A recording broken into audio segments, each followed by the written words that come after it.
Plastic is just everywhere, right? We see it, use it, toss it. But here's the thing. What about the plastic we can't see? Today, we're going to do more than just talk about the plastic problem. We're going to dive into this really cool blueprint for how to fight back. And it all comes down to one powerful tool: education. So to really get a handle on just how huge this is, let me ask you something. What if the biggest, most insidious environmental threat out there today was something so tiny you couldn't even see it with the naked eye? I know, it sounds like something out of a sci-fi movie, right? But believe me, this invisible threat is 100% real. All right, let's pull back the curtain on what I'm calling the invisible invasion. You can't really solve a problem until you understand it, right? And this problem, well, it has a name: microplastics. So what in the world are microplastics? Basically, they're super tiny bits of plastic, anything smaller than 5 millimeters. To put that in perspective, that's smaller than a single grain of rice.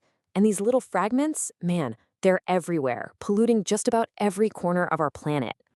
And I'm not exaggerating when I say every corner. Seriously. They've been found all through our oceans, from the surface all the way down to the deepest, darkest trenches. And it's not just the water. They've seeped deep into the soil where we grow our food. Okay, so if they're in the soil and the water, you can see where this is going, right? It's a pretty short and frankly unavoidable leap straight into our food chain. Plants can suck them up through the roots, fish swallow them in the ocean, and, well, that means we end up eating them too. And this is where it gets really, really scary. Scientists are now finding these tiny plastic bits inside the human body. It's like this invisible invasion has broken through our last line of defense. We're still figuring out exactly what this means for our health, but come on, the implications are just deeply, deeply worrying. This quote really hits the nail on the head. We have to stop thinking of this as just a litter problem. It's a global environmental challenge. And the two big words there are global and urgent. This isn't something we can kick down the road for the next generation. It's a full-blown crisis, and it needs action like yesterday.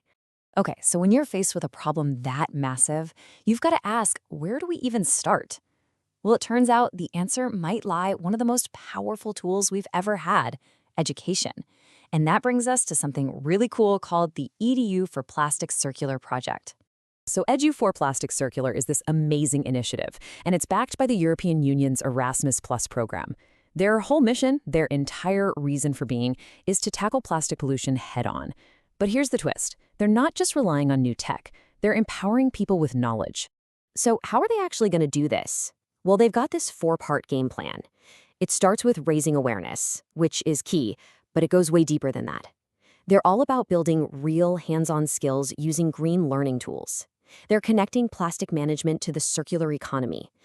That whole idea of reusing and recycling stuff instead of just making it, using it, and tossing it. And the big goal? To empower educators, students, and employees to be the ones who make a real difference. All right, so we get the what and the why. Now let's get into the how. How does a project like this actually build the green skills we need to make a change? What's in their toolkit for making this happen? And this isn't just a bunch of nice ideas, It's a super well-structured action plan with 4 clear steps. First, they go out and gather up all the best practices that are already working. Smart. Then they use that to develop their own learning tools. Step 3 is absolutely critical. They actually run pilot trainings to see how it all works in the real world. And then, finally, they validate the skills people have learned so you walk away with real proof of what you know. And what's the end result of all that work? An absolutely incredible digital toolkit. We're talking about a complete digital curriculum and handbook, an e-learning platform that's open to everyone, a digital library just stuffed with resources, and get this, even official digital badges and certificates. They're not just making this knowledge available, they're making it accessible and giving it real-world credibility. So, when you put all of that together, what do you get? It's all about the ripple effect. How can one educational project actually help create a sustainable future? Let's break it down. Well, check this out. The first ripple is already in motion. Their pilot programs, they've already trained more than 200 people all across Europe.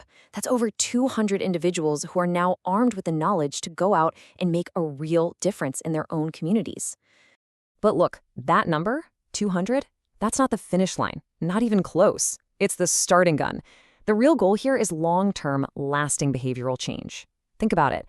Every single one of those 200 people can now go on to influence their friends, their families, their workplaces.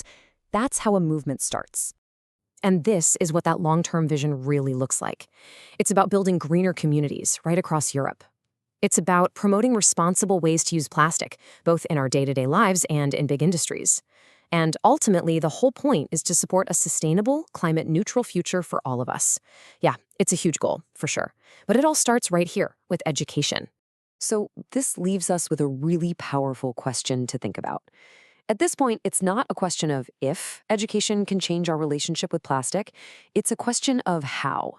And projects like EDU4PlastiCircular are giving us the blueprint. They're showing us that when you empower people with knowledge, you can actually turn the tide on this invisible invasion. It all begins with learning. So the real question is, what role will you play in shaping that future?